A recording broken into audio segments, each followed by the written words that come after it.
Hello, salut à tous, j'espère que vous allez bien. Bienvenue à Tout se passe en Afrique. Donc voilà, ici on parle de business, on parle de leadership, on parle d'empowerment, on parle d'éducation immobilière. Et donc voilà, donc si c'est la première fois, abonne-toi, donne-moi de la force et puis partage. Donc je suis Christian Seri, je suis agent immobilier, je suis entrepreneur, je suis investisseur. Donc voilà, je suis aux États-Unis. Donc voilà.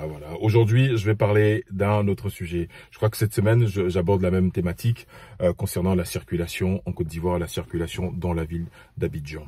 Et donc la précédente vidéo que j'ai faite il y a quelques jours, certainement, où je parlais de l'inauguration du pont, pas du pont, comment on appelle là, l'échangeur Aquaba, qui a été un peu précipité, et parce que celui de Koumassi n'était pas terminé, et donc pourquoi ne pas attendre et les livrer en même temps que d'en ouvrir un, et puis ce qui change pas du tout au quotidien des gens, parce qu'il y a toujours des bouchons.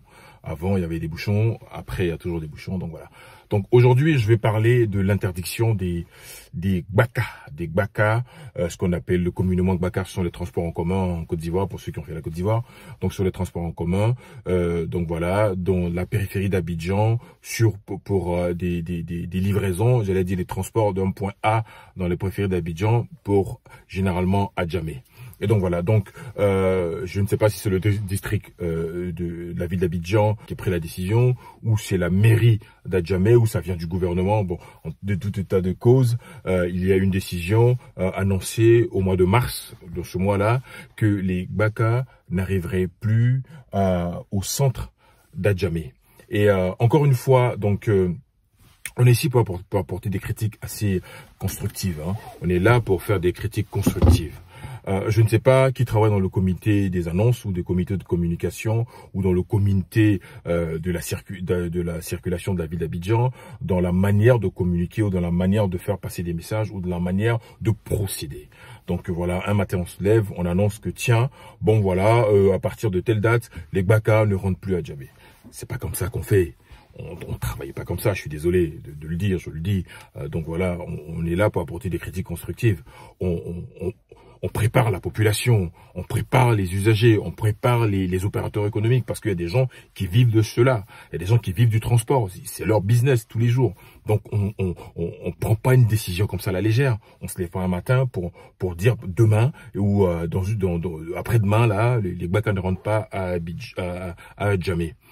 Vous savez bien que les gbaka, c'est pratiquement près de la moitié, assure près de la moitié du transport en Abidjan, parce que les bus de la Sotra sont pas suffisants, et l'Abidjan qui s'urbanise, qui va jusqu'à derrière Bingerville, jusqu'à côté Atengue, c'est immense, et toute cette population qui s'agglutine sur elle-même doit arriver à se déplacer. Et donc voilà, on a même des bateaux-bus, il y a des sociétés de transport lagunaire qui sont développées. Donc vous comprenez que le transport à Abidjan, c'est quelque chose de très important et c'est quelque chose de très primordial. Donc prendre une décision d'interdire les gbaka, de rentrer dans la ville d'Adjamé, c'est des choses qu'on doit mûrir, c'est des choses qu'on doit annoncer. Dans 2 mois, dans 3 mois, on prend des dispositions. La première disposition, c'est d'abord s'assurer qu'il y a une gare où ces gbaka-là arrivent pour stationner. On décide pas comme ça, vous ne rentrez pas, mais vous stationnez où? Vous vous arrêtez où? La question reste entière sur ce sujet-là. Désolé, je crois que la nuit commence à tomber rapidement. Et donc voilà, donc je pense que c'est un problème. Autant pour les transporteurs, autant pour les usagers, les passagers qui ne font que subir de manière brutale des annonces qui ne sont pas préparées. Donc voilà, il faut préparer les gens. C'est pas comme on prend une décision dans sa maison. C'est toute une population, c'est des gens, des opérateurs économiques. Donc il faut que les gens sachent comment s'y prendre et se préparer. Il n'y a pas de gare prévue pour eux. On leur demande, ils doivent s'arrêter au pont Ferraille. Donc, devinez quelqu'un qui quitte le Pougon Chiporex, qui paye 300 francs CFA et qui arrive au pont Ferraille et il paye 300 et il doit marcher soit pour se rendre à l'intérieur d'Adjamé, où il doit payer encore 200 francs pour pouvoir rentrer à l'intérieur d'Adjamé avec un Wara ou un autre moyen de transport. C'est un peu long pour l'usager, c'est fatigant également pour les personnes.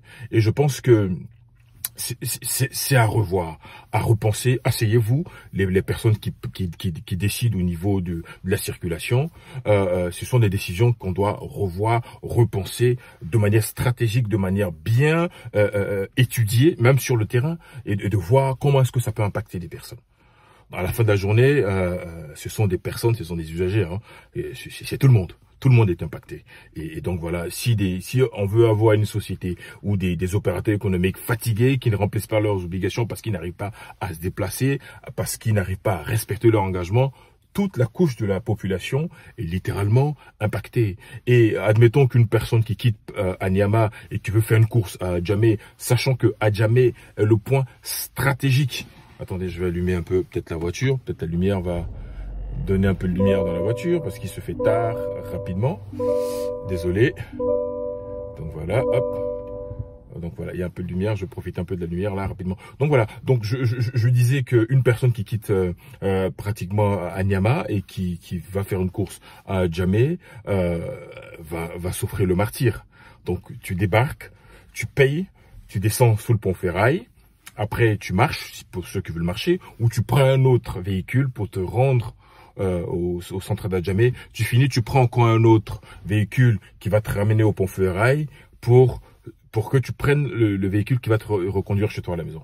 C'est beaucoup de gymnastique physique et je ne pense pas que ça puisse faire le bien ou arranger la population, sachant que Adjamé est le cœur économique quand même au niveau du business, au niveau d'Abidjan. Donc, c'est quelque chose qu'on doit vraiment en tenir compte. Donc, je ne sais pas ce que tu en penses.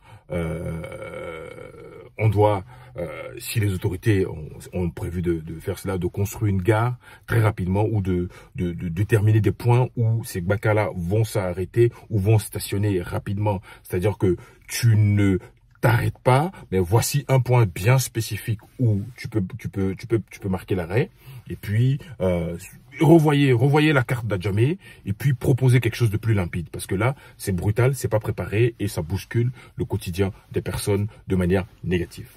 Donc voilà, je pense que il commence à se faire nuit où je suis parce que tout commence à devenir noir. Donc voilà, merci de m'avoir suivi. Dites-moi ce que vous en pensez et puis on se dit à très bientôt. D'accord? Salut, c'est Christian Seri, donc je suis agent immobilier, je suis aux États-Unis. Et donc voilà, allez, bye bye.